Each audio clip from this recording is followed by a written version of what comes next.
पुण्यात्माओं, यहाँ सुख नाम की वस्तु नहीं है, और जिस सुख को हम यहाँ खोज रहे हैं उसका कितना नामो निशान नहीं। जिस कारण से अंत में ऋषि महर्षियों ने केवल सिद्धियों का सहारा लिया, एक दूसरे पर प्रभु बनकर, एक दूसरे से अधिक चमत्कारी बनकर वो यहाँ अपना भक्ति नाश करते रहे और जनता को अपने पीछे लगा कर उनका भी जीवन नाश कर गए। परमात्मा आते हैं, यथार्थ ज्ञान हमें बताते, लेकिन हम उसको स्वीकार नहीं करते। क्यों नहीं करते? क्योंकि हम शिक्षित नहीं थे। और जो व्यक्ति परमात्मा के मार्ग के मास्टर समझे जाते थे, ऋषि, गुरु, मंडलेश्वर, आचार्य, शंकराचार्य, वो भक्ति से अपरिचित थे, शास्त्रों से अपरिचित थे,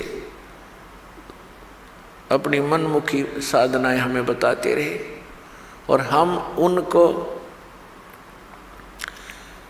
एक पहुंचे हुए महापुरुष, परम धनी मानकर हम निरसंशय होकर के उनके प्रत्येक वचन का पालन करते रहे। उन्होंने हमें कुछ भी ज्ञान दिया, स्वीकार्य किया, क्योंकि हमें पता नहीं था और हम उनको एक विद्वान पुरुष मानते थे। जैसे कोई रोगी डॉक्टर के पास जाता है और उस डॉक्टर ने बहुत बड़ा बोर्ड लगा रखा है, तो फिर डॉक्टर जो भी औषधि देगा तो रोगी के सामने कोई शंका का तो प्रश्न उठता ही नहीं। जो डॉक्टर औषधि देता है, जैसे उसके खाने की विधि बताता है, तो रोगी को तो खाना ही होता है। तो पुण्यात्मा, डॉक्टर की औषधि को डॉक्टर ही बता सकता है कि ये रोग नाशक है या वैसे कोई पुड़िया में राख बांध कर दे रखी है। तो ये दास भी डॉक्टर है अध्यात्म मार्ग का। हम सभी प्राणियों को जन्म और मृत्यु का रोग लगा हुआ है, और जब तक जन्म और मृत्यु का नाश, ये अंत नहीं होगा, तब तक हम परम शांति को नहीं प्राप्त कर सकते।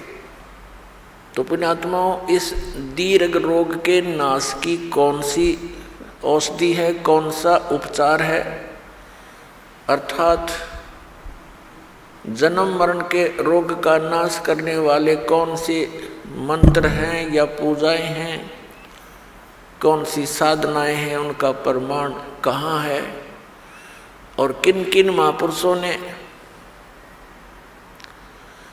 इस औषधि का सेवन किया, अर्थात इस साधना का प्रयोग किया, और कौन कौन पार हुए।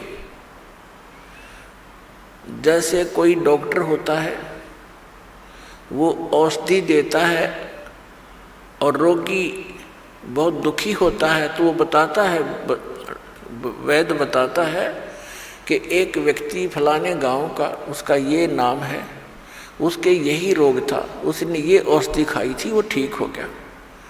ऐसे कई व्यक्तियों के नाम बताता है।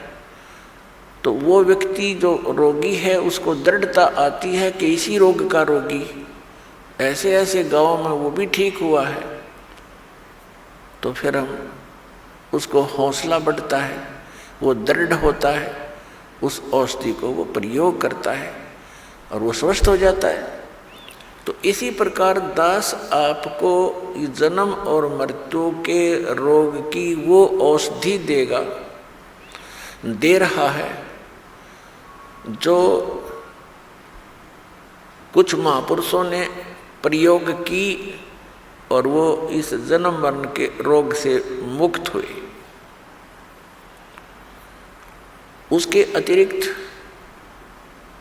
अन्य जो भी औषधियाँ, यानी वे ऑफ वर्शिप, पूजा का मार्ग, पद्धति, भक्ति की पद्धति, अन्य जो संत बता रहे हैं, जो दास आपको बता रहा है, इसके अतिरिक्त वो व्यर्थ है, क्योंकि वो हमारे सदग्रंथों में प्रमाणित नहीं है और उनका कोई ऐसा इतिहास नहीं है कि वो ये कहें कि इस मंत्र के, इस साधना के करने से अमुक संत पार हो गए, अमुक भक्त पार हुए।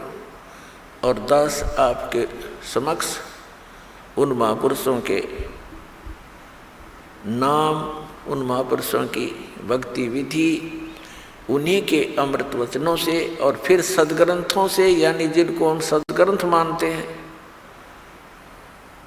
प्रत्येक पवित्र धर्म के पवित्र सदग्रंथ, जैसे पवित्र चारों वेद, पवित्र श्रीमद् भगवद गीता, पवित्र पुराण, पवित्र कुरान, पवित्र बाइबल, पवित्र गुरु ग्रंथ साहिब आदि। तो पुण्यात्माओं, मुझ दास का एक ही प्रयत्न है